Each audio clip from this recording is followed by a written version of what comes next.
Assalamualaikum warahmatullahi wabarakatuh. Perkenalkan, saya Nurul Azizah dengan NIM 2011304068 dari Program Studi Teknologi Laboratorium Medis Universitas Asia Yogyakarta. Kali ini saya akan menjelaskan mengenai pemeriksaan keratin kinase dan katalase. Keratin kinase atau keratinin fosfokinase merupakan enzim yang diekspresikan di otot saraf lintang, otot polos, dan otak.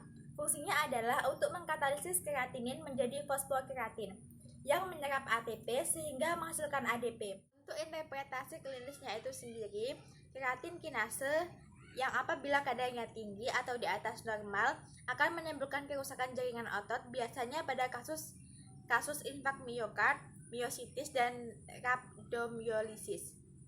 Sedangkan jika kadar keratin kinasenya itu lebih rendah daripada normal, kemungkinan mengalami kelainan hepar, biasanya karena konsumsi minuman alkohol.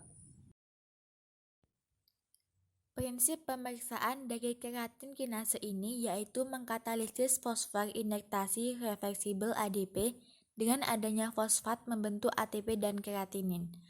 ATP yang diproduksi kemudian bereaksi dengan glukosa. Glukosa dengan bantuan enzim heksokinase membentuk ADP dan glukosa 6-fosfat. Glukosa 6-fosfat bereaksi dengan NAD+ membentuk 6-fosfoglukonat dan NADH. Kecepatan pembentukan NADH diukur dengan spektrofotometer pada panjang gelombang 340 nanometer. Selanjutnya, untuk alat dan bahan yang digunakan dalam pemeriksaan ini, kita bisa melihat ini ada mikropipet, timer, tabung IDTA warna ungu, kuvet, tabung bereaksi, meja tabung reaksi, pemanas air, lalu ada spektrofotometer. Dan bisa dilihat berikut untuk kandungan reagennya. Selanjutnya kita akan membahas mengenai pemeriksaan enzim katalase. Sebelum kita mempelajari katalase, kita perlu mengetahui teori tentang katabolisme dan anabolisme.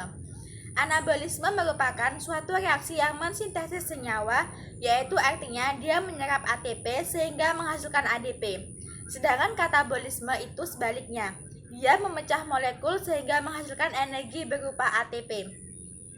Anabolisme itu juga termasuk reaksi endogenik atau membutuhkan energi berupa ATP sehingga menghasilkan ADP, dan dia terjadi secara tidak spontan. Sedangkan katabolisme dia eksergonik.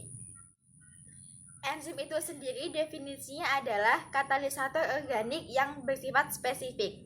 Katalase berfungsi untuk menghidrolisis H2O2 menjadi air dan oksigen yang bersifat antioksidan, mengandung gugus hem besi.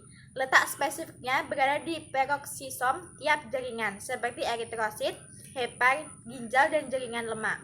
Pemeriksaan katalase terbagi menjadi dua, yaitu pemeriksaan kadar dan pemeriksaan fungsional katalase. Intinya adalah kadar katalase paling banyak berada di hepar, dari tertinggi ke rendah, yaitu mulai dari hepar, otak, jantung, kemudian ginjal. Suhu optimalnya yaitu 37 derajat Celcius. Kemudian untuk pH optimalnya untuk katalase yaitu adalah pH yang netral yaitu 7. Pada suhu 100 derajat Celcius, enzim tersebut mengalami denaturasi sehingga tidak bereaksi dengan H2O2. Baik, sampai di sini sekian pemaparan mengenai pemeriksaan enzim keratin kinase dan katalase. Semoga apa yang saya sampaikan itu bermanfaat. Mohon maaf apabila banyak kesalahan. Terima kasih. Wassalamualaikum warahmatullahi wabarakatuh.